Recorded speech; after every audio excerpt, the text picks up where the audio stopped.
Bonjour à toutes et à tous, soyez les bienvenus pour cette nouvelle saison du Café littéraire. C'est un vrai plaisir de vous retrouver, de vous faire découvrir ces auteurs et autrices qui sont les poumons de notre vie littéraire. Alors, nous sommes en direct le temps du Salon du Livre et de la Presse Jeunesse, autour d'une thématique par émission, 4 auteurs et un ou une jeune lectrice qui interroge ses auteurs. Alors le thème du salon, vous le savez, c'est l'art de l'autre. Et pour cette première émission du Café littéraire, nous vous invitons à tendre la main. Alors il y a mille et une manières de tendre la main. Pour Jean Tévélis, tendre la main, c'est rompre avec des traditions barbares venues du Moyen-Âge, mais qui régissent encore certaines sociétés. Vous nous racontez tout cela dans Une vie pour une autre aux éditions Thierry Magnier. Soyez le bienvenu, Jean. Bonjour, merci. Tendre la main, c'est pour Fanny Chartres, dans son dernier roman, Dans le ventre de Fianna-Fine, à l'école des loisirs. C'est refuser le silence, redonner de la voix aux femmes victimes en Irlande. Nous sommes ravis de vous recevoir, Fanny. Bonjour, merci de m'accueillir. Tendre la main, enfin, c'est aussi et surtout la solidarité et l'entraide. Alors, deux qualités indispensables pour ces femmes déportées en Guyane au début du XXe siècle. Yves-Marie Clément, vous nous racontez cette histoire tragique, mais quand même pleine d'espoir, dans La Bagnarde aux éditions Talent Haut. Comment allez-vous ? Très bien, merci beaucoup. Nous sommes ravis de vous avoir autour de cette table. Tendre la main, enfin, c'est aussi au sein d'une même communauté, les Roms, renouer peut-être avec son passé, ses traditions. Vous nous plongez, Julia Billet, dans ce monde nomade qui colporte tant de fantasmes avec Partir, un point d'interrogation aux éditions Le Calico. Merci d'avoir répondu à notre invitation. On est ravis de vous avoir avec nous. Merci surtout de m'avoir invité. Alors, vous savez, pour réussir un bon café littéraire, il nous faut une belle tablée d'auteurs et d'autrices. On est très bien, vous allez le voir. Mais il nous faut aussi un jeune journaliste qui m'assiste. Aujourd'hui, mesdames, messieurs, je vous présente Outamvir. Outamvir, bonjour. Bonjour. Quel âge as-tu ? J'ai 13 ans. 13 ans, voilà. Il vient du collège Anatole France des Pavillons sous bois. On dit comme ça ou on dit au pavillon sous bois ? C'était une grande question avant que tu arrives. Des pavillons sous bois. Voilà, des pavillons sous bois. Alors avec son club de lecture, je m'adresse là aux auteurs, il a lu, il a résumé, il a effectué des recherches et il vous questionnera tout au long de cette émission. Alors Outamvir, en plus, vous ne savez pas encore, mais il a un talent caché. Il a le rire le plus sympa du monde. Vous allez voir, j'espère qu'on va l'entendre, ton rire. On verra. Donc tout va bien pour toi ? C'est bien ? Oui. Bon, moi j'ai bien reçu tes SMS hier à 20h15, on échangeait encore hier soir pour dire « Ah mais ça, comment je le pose ?» Voilà, c'est un élève consciencieux et c'est un plaisir de bosser avec toi. Je crois qu'il y avait des questions, vous aviez une petite question à poser à Outamvir. Oui, ouais, moi j'avais une question à te poser. Alors je sais que tu dois aimer les histoires, vu que tu fais partie d'un club de lecture, tu es lecteur, et je voulais savoir si tu avais d'autres supports que les livres pour découvrir les histoires. Est-ce que tu vas au cinéma ? Est-ce que tu regardes des séries ? Et est-ce que tu as des conseils à nous donner ? Je regarde des séries et des documentaires. Lesquelles ? Tu as une série par exemple qui te vient en tête que tu aimes bien ? Non, j'en ai pas en tête. On n'a pas en tête ? Bon, je te laisse... Celle que tu regardes en ce moment ? Sinon, je regarde des documentaires sur la télé. La chaîne, c'est la 7. La 7. Arte. Très bien, très bon choix. Là, on est bien, là, Salon du Livre et de la Presse Jeunesse, Arte, on est bien. Nickel, Outamvir. Une autre question, Julia, je crois que vous vouliez demander. Oui, alors, je me demandais si imaginons que tu es auteur et tu as envie d'écrire un livre qui s'adresse à toi et à tes camarades. Qu'est-ce que tu aurais envie d'écrire ? Qu'est-ce que peut-être tu aurais envie de lire, toi, aujourd'hui ? J'écrirai une biographie parce qu'elle raconte des faits réels. Ouais. Et alors, tu aurais une idée d'une biographie de qui ? Tu aurais envie ? Michael Jackson. Ah, d'accord. Il y aurait des choses à dire. Oui, je pense qu'il y a Je pense que le sujet est encore à découvrir. Outamvir, est-ce qu'on y va ? Oui. On est d'accord ? On a bien révisé, on est bon au niveau des questions. Ok, c'est parti. Alors, on va commencer avec vous, Jean Tévélis. Enfin, un prof rigolo. Je sais pas si tu as beaucoup de profs rigolos, toi. Oui. Ouais, ah bon, finalement, vous voyez, c'est une épidémie. Jean Tévélis, vous êtes professeur des écoles à Besançon. Après la création de votre blog dans lequel vous relatiez votre métier d'enseignant de manière un peu loufoque et décalée, vous en tirez votre premier bouquin, L'école des mômes chez City Édition. Ensuite, c'est tout naturellement que vous tournez vers la littérature jeunesse et ado, avec notamment Frères en 2021. Vous étiez aussi scénariste pour la série, tiens, on en parlait des séries, Parents, mode d'emploi. Bref, on peut dire que vous aimez rire, comme Outamvir, mais pas tout le temps, parce qu'aujourd'hui, c'est un petit peu plus sérieux. Outamvir, est-ce que tu veux bien nous résumer le livre Une vie pour une autre de Jean? Il y a 3 personnages principaux. Emma, qui veut fuir sa famille parce qu'elle se sent oppressée. Artan, qui est poursuivi par une personne qui veut le tuer. Et Bélina, qui cherche à se venger. Alors, est-ce que tu as aimé cette histoire de vengeance? Oui. Ouais, qu'est-ce qui t'a plu? On voit comment les personnages ont réagi. J'ai trouvé ça intéressant. D'accord. Alors, on pose la première question. Vas-y, je t'écoute.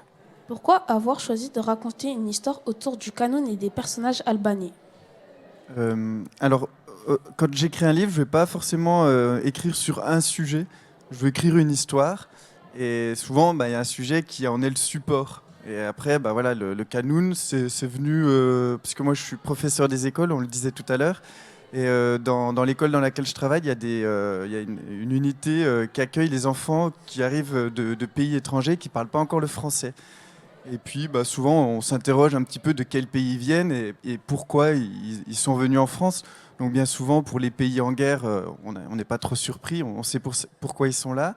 Et puis pour l'Albanie, voilà, je m'étais posé la question et puis ma collègue qui connaissait un petit peu le sujet m'avait parlé de ce canon. Donc, c'est une loi médiévale qui régissait au temps du Moyen-Âge la vie quotidienne des Albanais, enfin de certaines régions d'Albanie. Et puis, dans cette loi, dans ce recueil de lois, qui était vraiment pointilleux, hein, il régissait toute la vie quotidienne, il y avait cette histoire de vengeance. Donc, le droit de tuer la personne qui a tué une personne de sa famille. Donc, voilà, ça engageait des familles dans des longs processus interminables parce que chacun se tuait. Et puis, du coup, j'ai appris que cette partie de la loi existait encore actuellement en Albanie, dans certaines familles, certaines régions du nord, des montagnes de l'Albanie. Et que maintenant, c'est plutôt des enfants qui en sont victimes. Donc voilà, j'ai trouvé que c'était un bon sujet, un bon support pour après faire naviguer mes personnages autour de ça. Avez-vous des proches albanais? Non, pas du tout. À part les élèves que je peux croiser dans mon école qui viennent de ce pays, sinon non. Alors, je voulais juste intervenir pour vous dire, je suis monté dans mon grenier et j'ai retrouvé un exemplaire du canon que j'ai acheté au Kosovo. Je vous invite à lire la page 179, voilà. Et j'ai mis 2 petits astérix. Vous pouvez nous les lire. Article 892. Voilà. Celui qui tuera un homme ou femme, garçon ou fille, et même enfant au berceau, beau ou laid, chef, ancien ou censeur, riche ou pauvre, brave ou lâche, sera donc châtié de même. Pour le meurtre d'un mâle, 6 bourses, 100 moutons et 1 demi-bœuf d'amende. Donc on voit bien que là, c'est 100%. SANG%, donc c'est vraiment inscrit, en plus d'avoir des choses à payer. Et l'article 897, la maison du mort n'a rien à faire avec les femmes de la famille de l'assassin, parce que la femme et le prêtre ne tombent pas dans le sang. Alors, ce qui explique un petit peu, pour rentrer dans l'histoire, là on voit bien que la vengeance, elle se porte sur le garçon. Expliquez-nous. Sur les enfants. Eh bien, en fait, Ça, ça doit être le texte originel, voilà, qui date du Moyen Âge. Mais en fait, pendant le communisme, toute la période soviétique de l'Albanie, ça avait plus lieu en fait, parce que c'était assez, il y avait une dictature, donc ils ne pouvaient pas faire ce qu'ils voulaient. Et c'est revenu après la chute de l'Empire soviétique. Donc le Kanoun est revenu, mais avec des règles un peu différentes. Et quand les femmes et les enfants étaient épargnés au Moyen Âge, c'est plus le cas actuellement. Et c'est même les enfants qui sont les premières victimes. Et le seul endroit où on n'a pas le droit d'exercer sa vengeance, c'est quand ils sont dans leur maison. Donc il y a des enfants qui restent enfermés, cloîtrés pendant des années dans leur maison. Et il y a la possibilité d'engager une trêve avec la famille opposée en payant une somme ou en demandant. Enfin, il y a des associations qui essayent aussi de mettre en relation ces familles pour arrêter un peu ce Kanoun. Est-ce que vous pouvez développer comment vous avez appris le Kanoun? En fait, comment je me suis renseigné? Alors, pas autant que Willy avec son livre. Moi, je suis allé sur Internet et voilà, j'ai cherché des articles qui en parlaient. Et à chaque fois, je tombais sur des articles d'enfants qui étaient coincés chez eux, d'associations qui faisaient la médiation entre les familles. Et puis, il y a même des professeurs aussi qui sont spécialisés, qui vont de maison en maison pour aller juste avec ces enfants-là, en fait, parce qu'ils n'ont pas la possibilité d'aller à l'école. Donc voilà, c'était vraiment, moi, ma documentation, elle s'est faite uniquement sur Internet. Je ne suis pas allé en Albanie. Et puis, parce que, comme je le disais au début, c'est pas l'essence, c'est pas l'essence même de mon livre. Je voulais pas parler que du Kanoun. Je voulais que ce soit un lien entre mes personnages. Est-ce que le Kanoun existe dans d'autres pays? Je n'en ai pas la moindre idée. Alors, je pense que le mot Kanoun, c'est vraiment propre à l'Albanie. Il y a même un mot qui est en albanais dans le livre que je suis incapable de prononcer, qui veut dire la reprise du sang. Donc ça correspond justement à cette loi-là. Mais après, je ne peux pas te dire si dans d'autres pays, cette loi, il y a ce type de loi qui existe. On parle de vendetta, par exemple, mais c'est oral. Ça, c'est plutôt en Corse ou en Italie. C'est dans l'oralité. Là, ce qui est passionnant, mais on ne va pas passer non plus tout le temps sur le Kanoun, mais c'est que tout est régi. En fait, la vie au village, les mariages. Est-ce que vous, par exemple, qui avez beaucoup voyagé en Amérique, vous avez beaucoup habité en Amérique du Sud, vous avez déjà entendu parler comme ça des règles de vie écrites? Alors en Amérique latine, pas trop, mais c'était plutôt dans l'oralité. Yves-Marie Clément.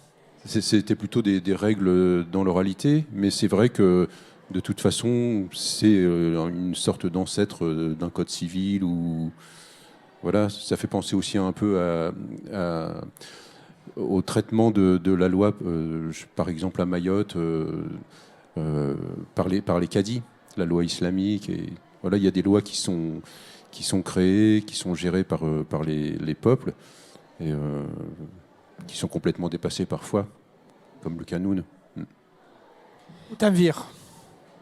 Ces trois histoires ont-elles été inspirées d'une histoire vraie? Alors, le point de départ, effectivement, je le racontais tout à l'heure, quand j'ai demandé à ma collègue pourquoi ces enfants d'Albanie sont ici dans notre école. Et c'est elle qui m'a dit, alors elle n'était pas sûre, mais elle m'a parlé de cet accident de voiture qui démarre le livre, avec un enfant qui est tué lors d'un accident de voiture, et puis après qui fait peser la vengeance sur sa famille, de l'autre famille. Donc voilà. Oui, donc ça c'est vraiment le point de départ.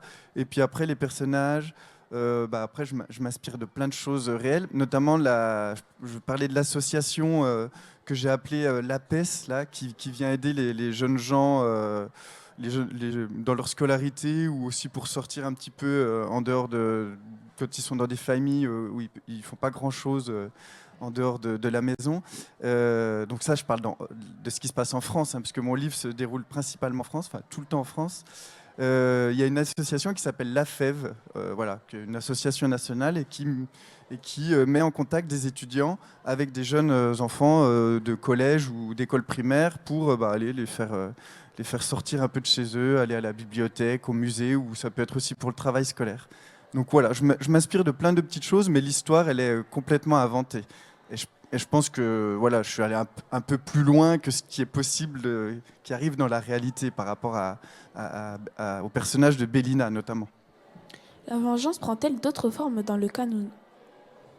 Que la mort, d'autres formes que la mort, je ne crois pas. Je crois pas. Je vais vous laisser, comme ça vous allez pouvoir réviser, vous serez un collab sur le Canoun. Combien on doit... Oui, parce que alors pour répondre à ta question, quand on vole quelque chose, oui, il y a des amendes, tout est codifié, tout est...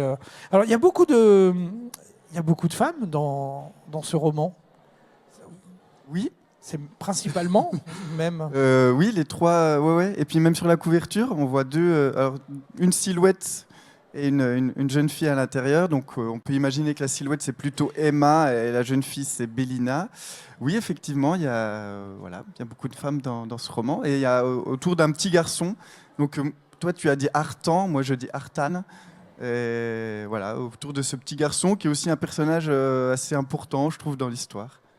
Ce qui est touchant, on ne va pas tout dévoiler parce qu'il y a énormément de rebondissements, mais c'est quand même... alors là, on parle de vengeance, on parle de choses assez lourdes, mais il y a quand même de l'espoir dans la manière dont vous le racontez, parce que c'est cette histoire de vengeance, parce que ça peut courir sur plusieurs générations.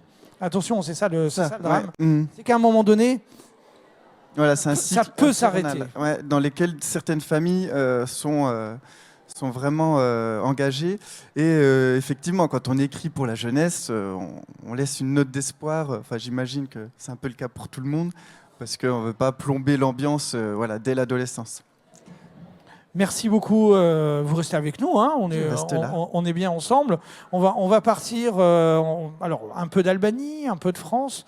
Je vous emmène moi du côté de l'Irlande avec Fanny Chartres. Vous êtes née en France, vous êtes traductrice roumain en français. Hein, on n'est pas très loin de l'Albanie, du coup on reste un petit peu dans les pays de l'Est. Après des études de bibliothécaire, vous avez travaillé en tant que volontaire international en Roumanie. Puis responsable du bureau de livres à l'Institut français, assistante de presse à l'ambassade de France, documentaliste au lycée français. Bref, vous êtes parti pour 18 mois, puis une petite histoire d'amour, un petit coup de cœur. Vous y êtes resté combien de temps? Presque 10 ans. Voilà, donc on peut parler d'un coup de foudre, non? Un gros coup de foudre. Ouais. Pour quelle raison? Qu'est-ce qui pour les gens que j'ai rencontrés là-bas, qui m'ont accueilli très généreusement, qui sont devenus des amis. Pour la langue que je me suis mise à apprendre jusqu'à traduire, et aussi parce que je faisais des choses passionnantes dans mon métier, que ce soit à l'Institut français, toujours en lien avec la culture et les livres, et puis ensuite au lycée français où les élèves sont à la fois français et roumains. Donc pour moi c'était un peu parfait de travailler au milieu d'eux. Alors c'est justement à Bucarest que vous avez démarré votre vie d'écrivain avec Strada Zambila, votre premier roman, puis de retour à Paris en 2016, vous avez continué à écrire. Je crois que vous en êtes à une dizaine de romans. Je crois qu'il y en a 7 de publiés et 2 autres qui sont prêts. Donc on va arriver aux 10, il suffit d'être un peu de patience. Et vous continuez à être correctrice pour la presse et l'édition, en plus de ça. Tout à fait. Alors, vous êtes avec nous pour nous présenter Dans le ventre de Fianna Fáil. Alors, nous sommes en Irlande du Nord. Je fais le résumé. Nous sommes en Irlande du Nord en 1993. Donc, c'était hier. Notre héroïne. Alors, j'ai du mal à le prononcer, aidez-moi. Abigail, comment vous prononcez alors, j'avais demandé à un prof de gaélique du Centre culturel irlandais à Paris. Il m'avait dit qu'on disait Abigail. Abigail.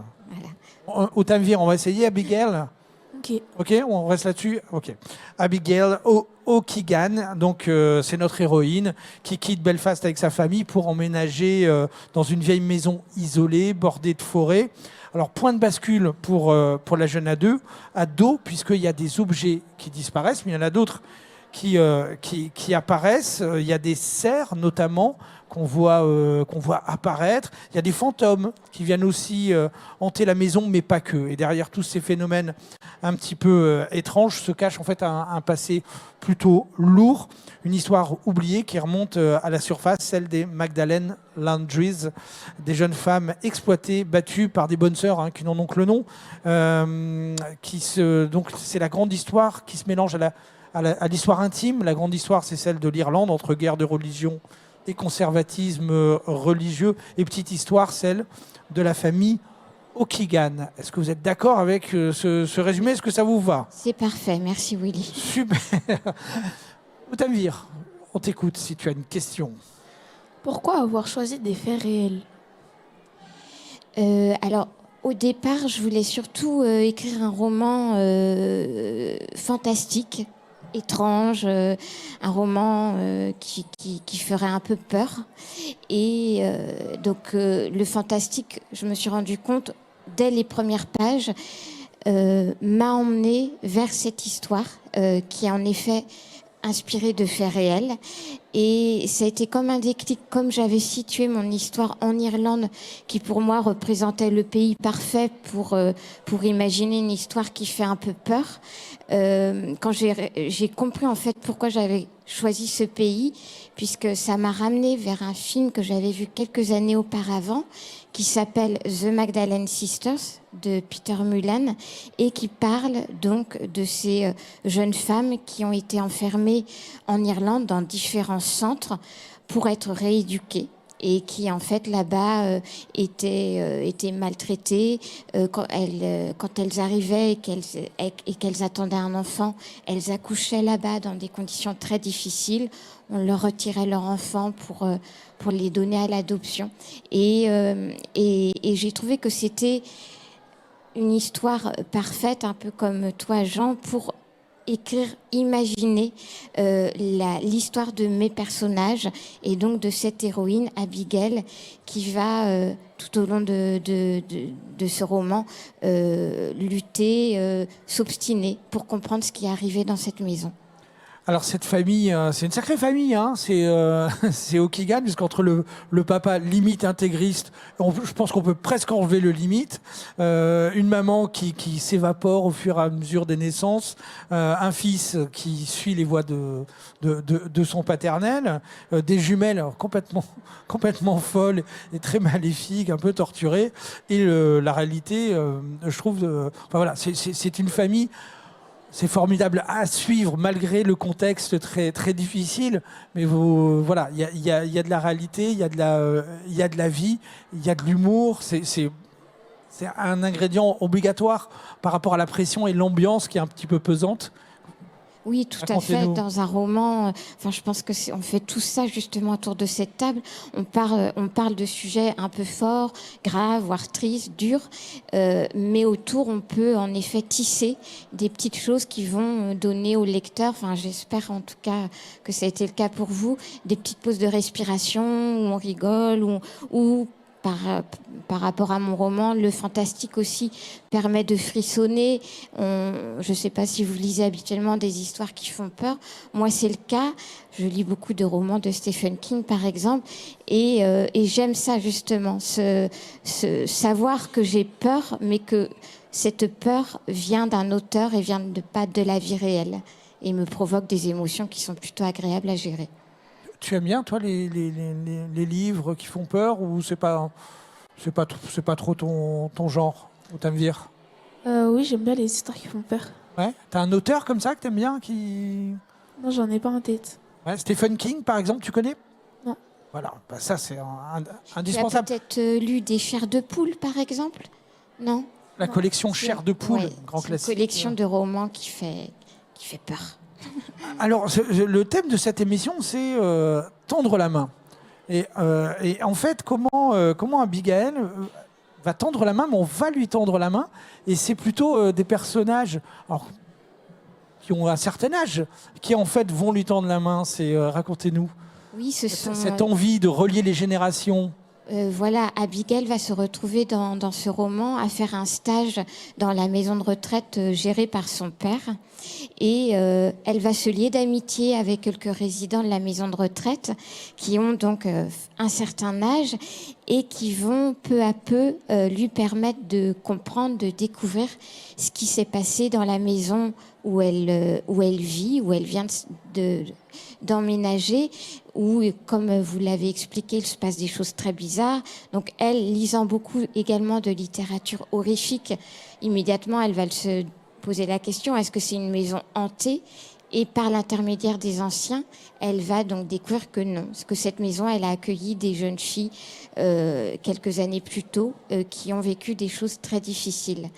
Et cette solidarité, je pense que, en effet, elle apparaît surtout à travers le lien entre les anciens et Abigail, puisqu'ils vont l'aider et la soutenir aussi dans ce qu'elle va découvrir et qui n'est pas évident à gérer à son âge. Dites-moi, avant de retrouver la question de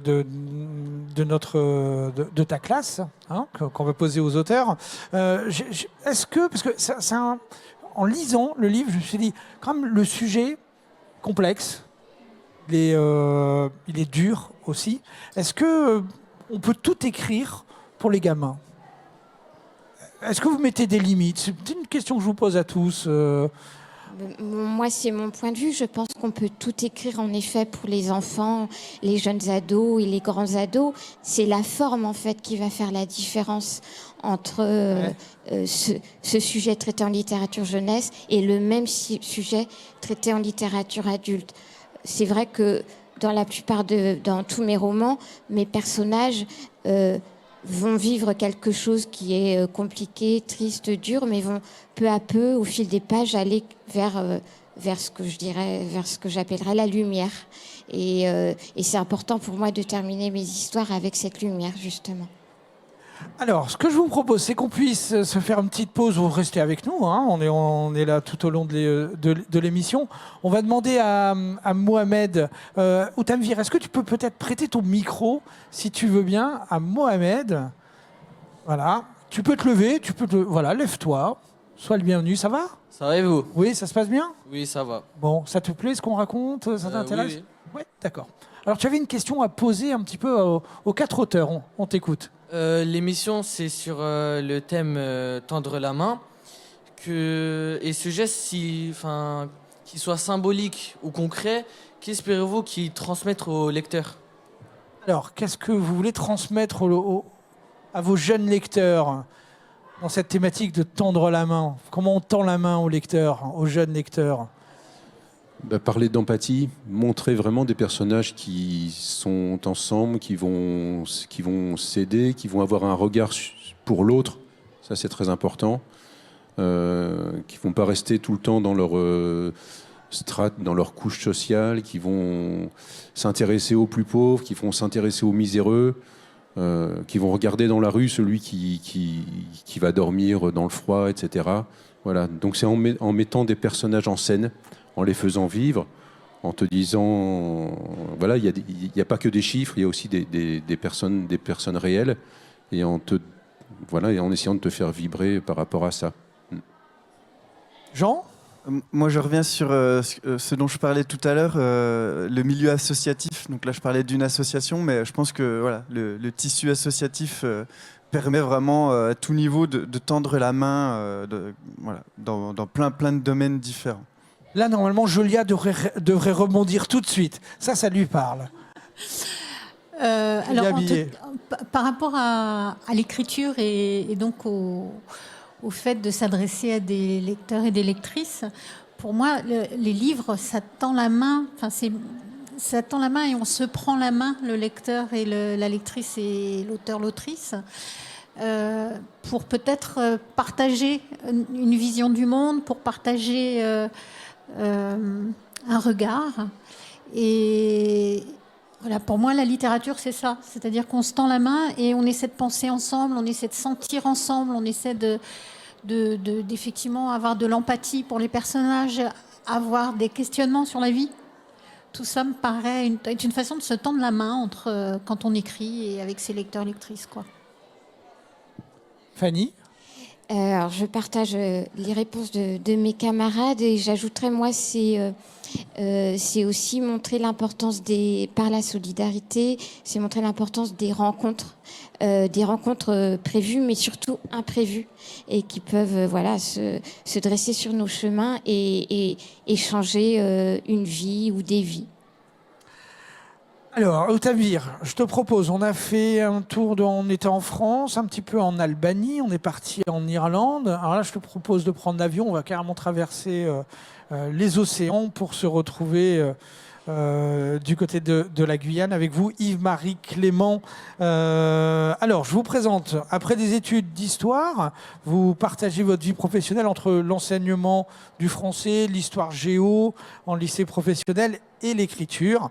Alors, vous avez vécu une dizaine d'années en Guyane, en Amazonie, source d'inspiration de nombreux romans. Vous avez été correspondant de presse aussi pendant de longues années. Premier roman pour la jeunesse, vous l'avez publié dans le début des années 90. Alors, on en compte aujourd'hui 70. Vous avez le chiffre, je voulais vous demander en direct. On en est à peu près à 120. 120. Ok. 120 livres. Tu vois la bibliothèque ou... Tu vois à peu près. Voilà. Vos centres d'intérêt sur les problèmes écologiques, la place de l'homme dans son environnement et les civilisations et les cultures premières, entre autres, mais pas seulement. Alors, on va parler de la Bagnarde. La Bagnarde, c'est moi qui fais le résumé, j'ai un doute. Oui, c'est moi, hein. Ouais, c'est ça. Alors, arrêté pour avoir tenté d'empoisonner son patron malgré son innocence, Gabriel est condamné à perpétuité en Guyane. Nous sommes en 1902, ça paraît lointain, mais pas tant que ça.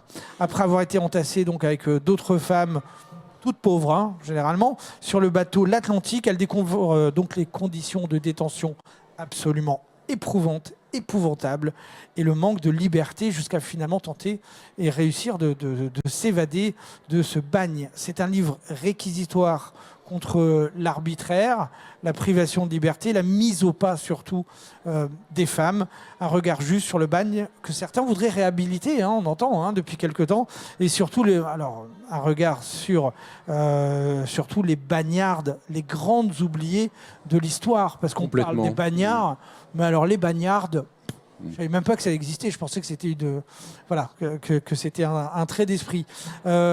Juste pour commencer, Yves-Marie, la Guyane, alors on est tous un peu nuls en géographie, on pense tous que c'est une île. Hein, c'est où la Guyane? Décrivez-nous. Alors la Guyane, ça se trouve en Amérique du Sud. Donc c'est limitrophe du Brésil et du Suriname. Le Suriname, c'est l'ancienne Guyane hollandaise.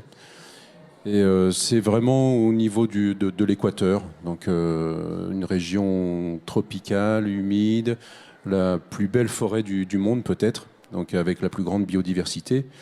Et aussi, toutes les cultures, toutes les civilisations sont présentes en Guyane. Alors pour différentes raisons, évidemment.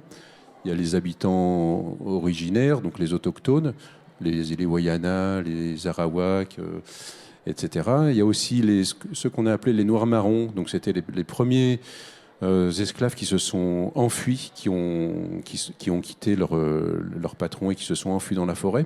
Donc qui ont formé des cultures nouvelles. Les Saramacas, les Djuka. Et puis il y a eu, à cause du bagne sans doute, des personnes qui sont venues de toutes les colonies françaises, des Algériens, des Anamites, etc. Donc la Guyane, c'est un vrai creuset de métissage et de populations différentes, de langues différentes et de cultures différentes. C'est une région extraordinaire. Alors, Otavir, on va dévoiler un petit secret. Je t'ai demandé, hier, on discute à chaque fois des livres. Je t'ai demandé qu'est-ce que tu as pensé de la Bagnarde. Qu'est-ce que tu m'as répondu? Le livre, il est violent, cruel et injuste envers Gabriel. Voilà. Ça fait beaucoup. Oui, parce que c'est vrai, il est très, très, très violent. Il y a une grande violence.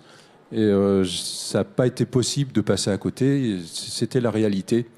Donc j'ai voulu montrer quand même cette réalité. C'est un roman réaliste en même temps, à la première personne. Donc le jeu narratif, on est dans la peau de notre personnage principal, Gabriel, et elle décrit ses souffrances, elle parle de cette violence, elle physiquement et moralement, évidemment.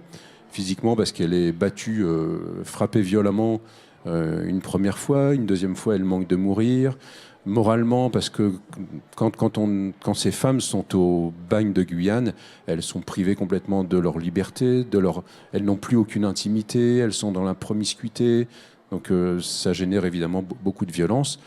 Mais évidemment, il va y avoir un espoir, il va y avoir une porte de sortie, il va y avoir des amitiés également qui vont se nouer avec d'autres femmes de son dortoir. Donc c'est vrai qu'on arrive quand même à en sortir un peu. Autamvir. Qu'est-ce qui vous a donné envie d'écrire ce livre? Alors, évidemment, la Guyane, bien sûr, qui est toujours en moi. J'y suis resté 10 ans, donc c'est une grande partie de ma vie. Je me sens toujours très, très créole et très guyanais. Mais évidemment, il y a autre chose. Comme disait Willy tout à l'heure, moi, mes histoires parlent beaucoup d'injustice. J'aime parler de tout ce qui est injuste, le racisme, c'est un des thèmes qui revient le plus souvent dans mes romans. Et puis, quand j'ai débarqué en Guyane en 1988, la première fois, et que j'ai traversé les bâtiments du bagne, qui étaient complètement abandonnés, et d'ailleurs que certains politiques voulaient raser tellement ils avaient honte de ce qu'on avait pu faire en Guyane, ça m'a marqué. J'ai essayé de comprendre comment l'homme avait pu faire ça à d'autres hommes. Voilà. Donc c'est quelque chose qui me travaille beaucoup. L'idée de la prison, de l'enfermement, l'invention de l'enfermement, de la répression à tout prix, au lieu d'éduquer, au lieu de donner la possibilité aux jeunes. Par exemple, aujourd'hui, on dit que la délinquance des jeunes se multiplie alors que c'est complètement faux. Mais au lieu de donner plus de possibilités d'éducation, de donner plus de temps, et puis au lieu de supprimer la misère sociale, on préfère enfermer. Et c'est ce qui a été fait à cette époque-là, hein, à partir de 1885. Et c'est ce qu'on aurait tendance à faire encore aujourd'hui. Donc il y a une espèce d'écho de mon livre dans l'actualité. Mais quand je vous dis, on a reparlé, hein, Oui, on a entendu, oui. il faut rouvrir les bagnes et renvoyer. Oui. Ouais. Donc il faut lire la bagnarde pour tous ces gens-là qui ont envie de rouvrir les bagnes. Amir. Est-ce que vous vous êtes déjà est-ce que vous vous êtes inspiré d'une prisonnière qui a réellement existé? Oui, alors ce que je voulais dire aussi, c'est que j'ai voulu surtout parler des femmes. Parce que vous disiez que les femmes avaient été invisibilisées dans cette période qui a duré 100 ans, hein, le bagne de Guyane. Et c'est vrai, on n'en parle jamais. Et mes premiers lecteurs, mes premières lectrices sont surpris d'apprendre qu'il y avait également des femmes. Donc elles vivaient dans des conditions également beaucoup plus difficiles que les hommes. Donc elles étaient enfermées nuit et jour dans de grands dortoirs qui leur servaient également d'atelier. Donc ça, tu as pu le découvrir dans le roman. Elles ne sortaient jamais, elles travaillaient en permanence. Elles étaient sous la coupe, et c'est étrange parce qu'il y a des corrélations, des correspondances avec les autres romans, sous la coupe des sœurs. Donc la congrégation des sœurs de Saint-Joseph de Cluny, qui en même temps voulait les remoraliser, je ne sais pas si le verbe existe, mais qui voulait leur inculquer la religion, qui les faisait prier, chanter, et c'était quelque chose de terrifiant. Cela dit, Gabrielle, votre héroïne, donc vous n'avez pas répondu. Elle existe ou pas vraiment, hein, Gabrielle? Alors, ça a été très très compliqué pour moi parce que j'ai fait beaucoup de recherches, évidemment. Donc j'ai fait des recherches comme Jean sur Internet. J'ai aussi fait des recherches dans des documents. J'ai beaucoup de bouquins à la maison. Et je me suis posé la question, est-ce que j'utilise un personnage qui a vraiment existé? J'ai préféré inventer mon personnage pour avoir peut-être un peu plus de liberté dans mon imaginaire. En revanche, les personnages qui l'entourent sont des bagnardes qui ont existé. Par exemple, Marie-Désirée Cagniel a véritablement existé. Et c'est une dame qui a été envoyée au bagne un peu avant Gabrielle. Elle est originaire de Fécamp. Et je donne même la date de sa mort. Elle est morte en septembre 1903 et elle est vraiment morte en septembre 1903. Si tu veux, je me suis appuyé pour toutes les autres bagnardes et pour tous les faits que j'énonce dans cette histoire, ce sont des faits réels. Voilà, ça c'est le côté journaliste qui peut-être. Ouais, bah, bien sûr, complètement. Dernière question, Gabrielle, c'est une battante. Hein. Elle croit en la justice, elle a raison d'y croire?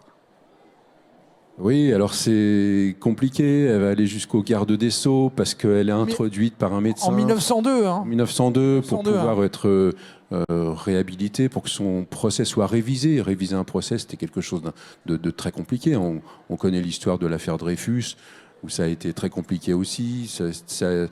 Ça a été révisé grâce à Zola. Voilà. Donc elle a eu une chance énorme. Et alors c'est arrivé, mais peu de bagnardes et peu de bagnards ont eu cette chance. On connaît aussi l'histoire de l'affaire Seznec, dont vous pourrez lire des choses dessus. Allez, on se fait une petite pause avec le best-of Keybooking qu'on va retrouver tout au long de cette semaine. Alors là, ils ont demandé, j'aime beaucoup cette question, ils ont demandé à des auteurs le personnage qui te fait le plus pleurer. J'ai beaucoup pleuré pour la mort de Beth. J'ai pleuré comme un veau en terminant Les Belles Vies de Benoît Mainville. Mais vraiment, j'étais dans le train, les gens me regardaient, c'était pitoyable.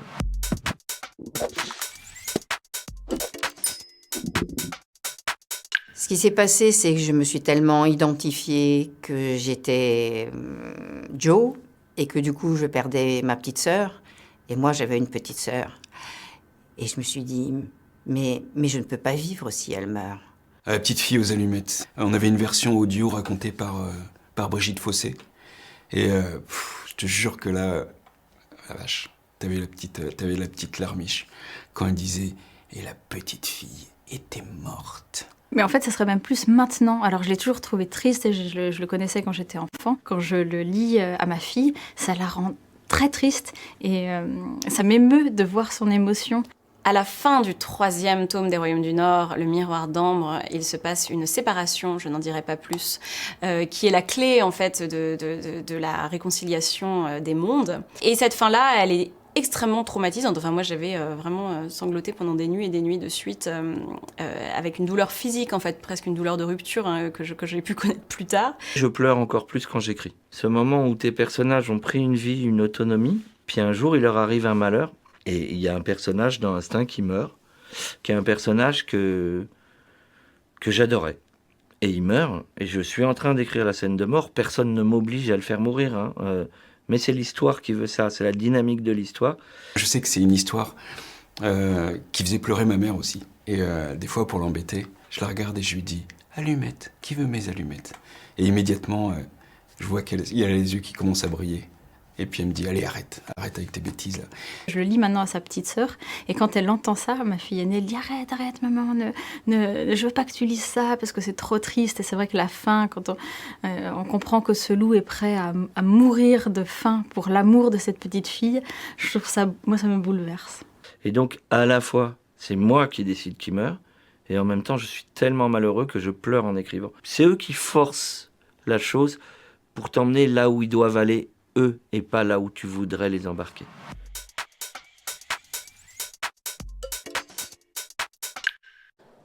Le Café littéraire aujourd'hui vous invite à tendre la main avec 4 auteurs autour de cette table. Jean Tévélis pour Une vie pour une autre. Fanny Chartres aussi est à nos côtés pour le livre Dans le ventre de Fianna Sine.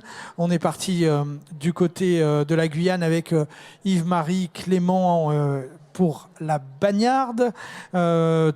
Outamvir est toujours à mes côtés. Ça va, Outamvir? Je t'ai pas entendu ton rire là que j'aime tant. Oui, ça va. Ouais, c'est bon, super, ça va. Et nous sommes aussi avec Julia Billet pour ce livre Partir, point d'interrogation aux éditions Le Calico. Julia Billet, vous êtes autrice de romans, de nouvelles, de scénarios, de bandes dessinées, de poésie aussi. Vous êtes professeure à l'École supérieure d'art d'Épinal. Vous enseignez aussi dans une association d'aide aux migrants. Vous animez des ateliers d'écriture à l'école, en prison, auprès de malades aussi d'Alzheimer. On peut dire que vous êtes une citoyenne engagée.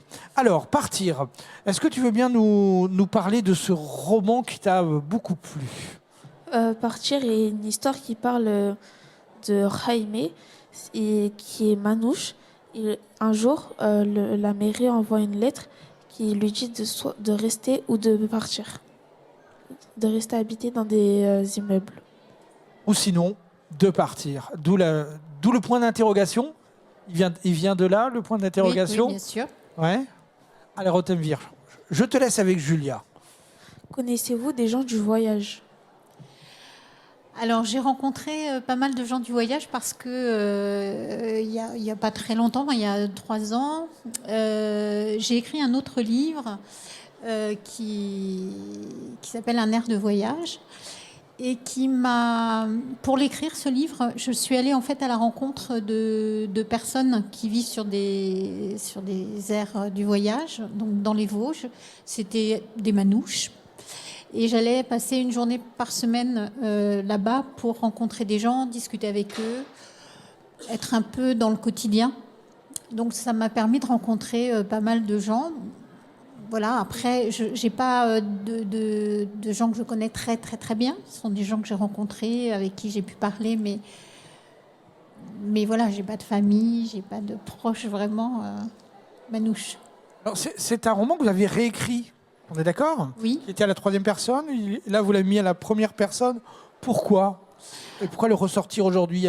Alors, quelle était l'urgence ou l'envie? C'est un livre qui est sorti, je crois que c'était en 2006, donc ça fait pas mal d'années, et qui avait disparu. Et effectivement, j'ai eu envie de le reproposer à un éditeur pour qu'il soit réédité, parce que je pense que c'est toujours aussi important d'évoquer les voyageurs, soit manouches, tziganes, sinti, les Roms, parce qu'aujourd'hui, je pense qu'en France et dans toute l'Europe et dans d'autres pays du monde encore, ce sont des personnes qui souffrent énormément de racisme et de rejet de la population. Même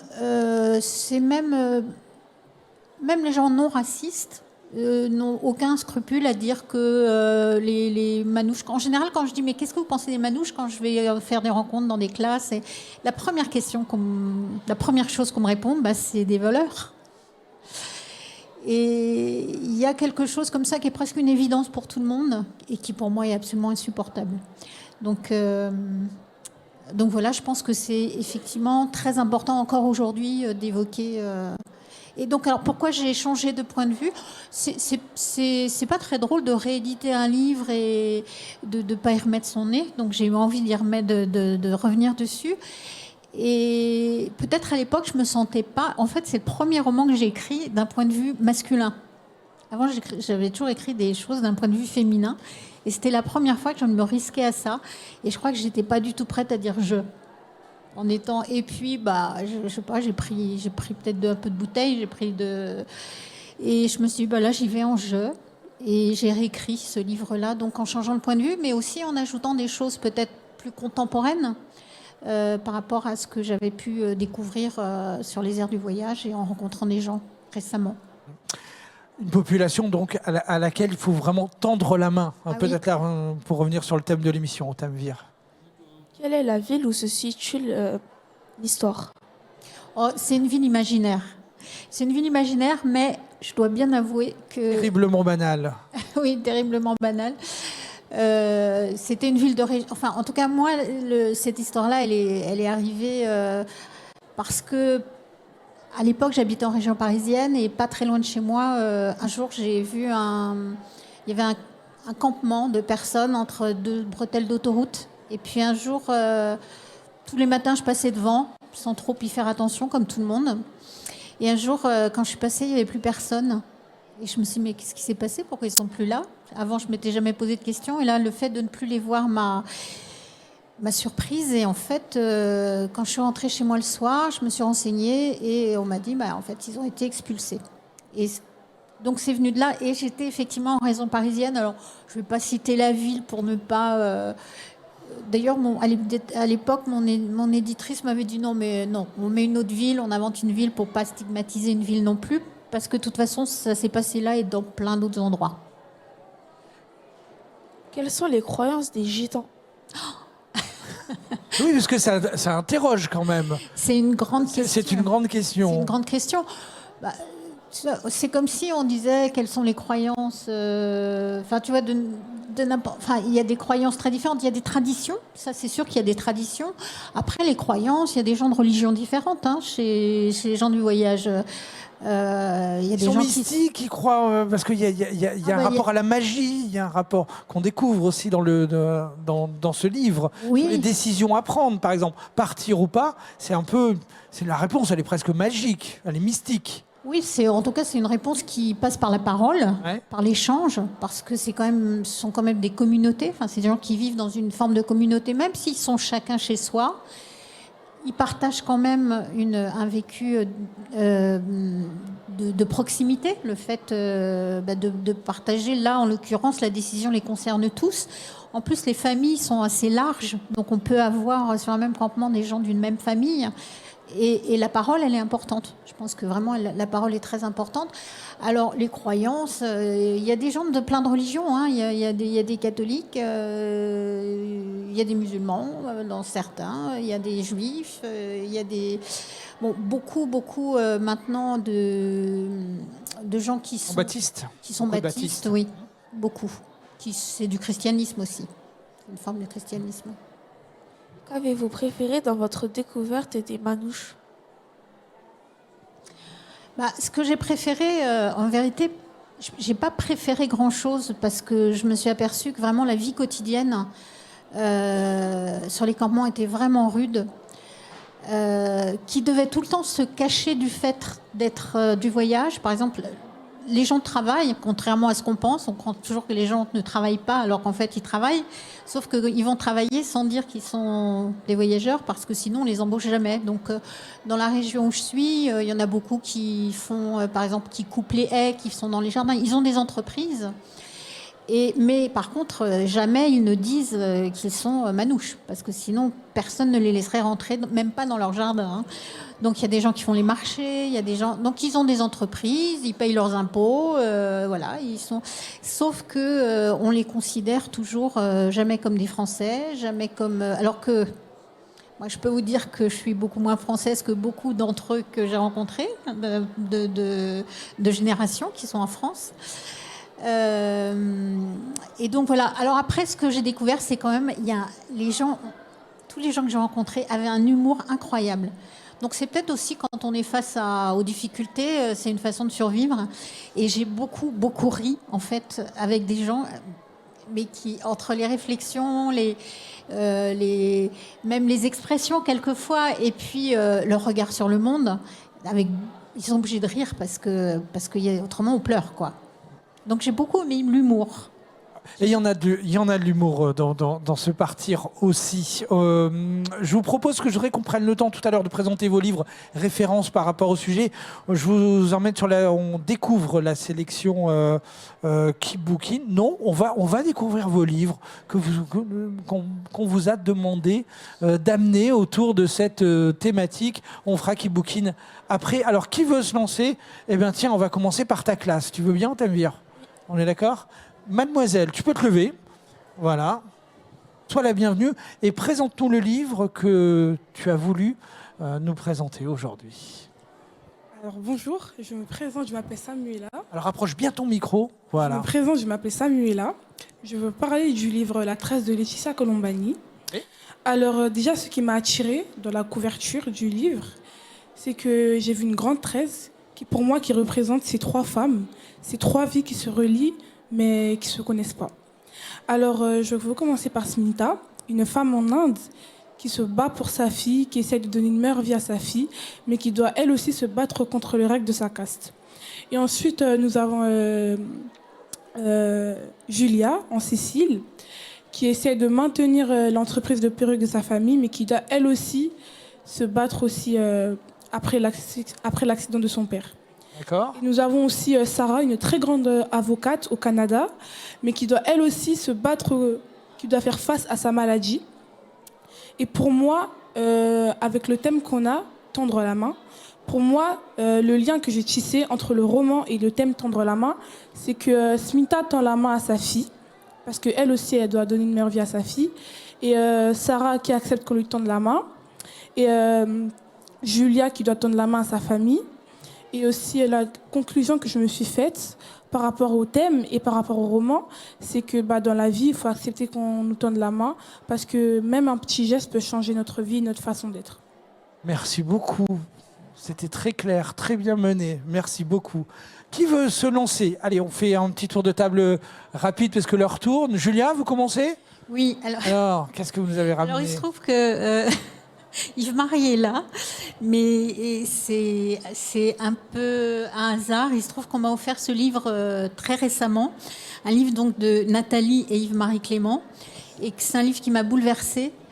Un tout petit livre qui s'appelle Et demain, donc qui a l'air de rien au niveau du nombre de pages, mais alors qui est absolument bouleversant.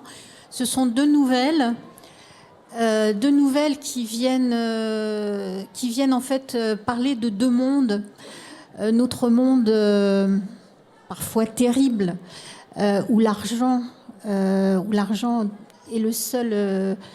L'argent et la consommation et c'est dur de parler devant une Marie parce que j'espère que je ne vais pas dire de bêtises. Moi, j'écoute. Où ce monde du pouvoir et de l'argent s'oppose en fait à la voix de personnes qui en fait subissent la misère, enfin qui donnent leur vie pour que des gens ailleurs dans le monde deviennent plus riches. Merci beaucoup. Moi, j'ai demandé de faire court parce que l'heure tourne, on va perdre. Le livre d'Alexandre Chardin qui s'appelle Ma fugue dans les arbres. Alors Chardin, hein? Ouais, Chardin. Ouais. Il écrit en jeunesse. Et c'est l'histoire d'Albertine qui se dispute avec son papa. Voilà, c'est une famille un petit peu bancale. Et elle s'enfuit comme ça dans les arbres pendant plusieurs jours. Donc c'est une ode à la liberté, mais pendant son escapade, il y a beaucoup de gens qui lui tendent la main pour l'aider. Alors moi, j'ai choisi un livre que j'ai lu en 4e. Donc c'est Des souris et des hommes. Donc c'est un peu une dédicace pour votre classe.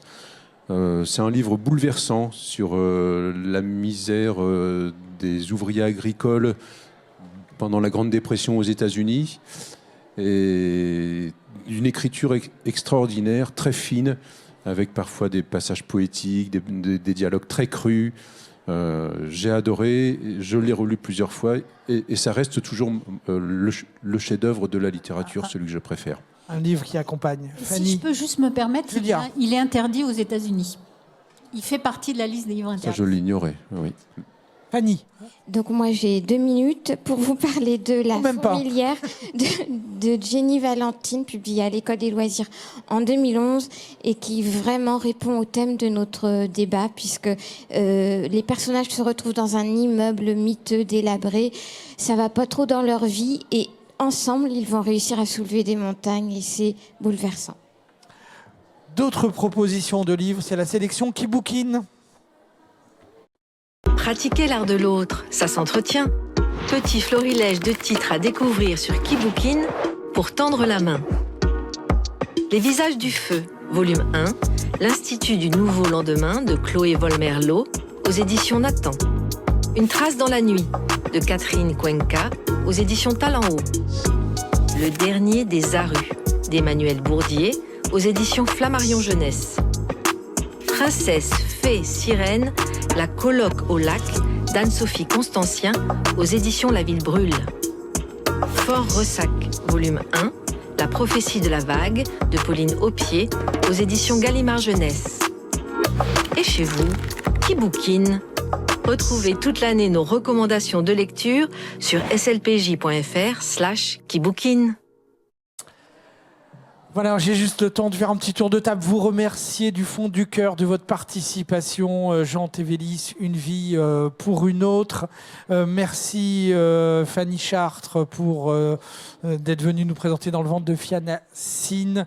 Yves-Marie Clément, La Bagnarde, c'est disponible. Et puis Partir, Julia Billet, aussi formidable livre. Vraiment un grand merci à vous de vous être prêté au jeu. Outamvir. Merci Outamvir. Merci beaucoup de ton implication. Tu remercieras tous les gens de ta classe qui avaient fait un super boulot. Pavillon sous bois, vous pouvez être fiers de vous. Merci beaucoup. Ça va, c'est bien passé? Oui, ça s'est bien passé. Bon, ok. J'ai pas entendu ton rire. Hein. Le Social Club, c'est à midi tout à l'heure, en direct sur la chaîne YouTube du Salon. Nous, on se donne rendez-vous demain. Voilà, demain, nous ferons corps à partir de demain pour le Café littéraire. Bonne journée à tous. Lisez, lisez, lisez.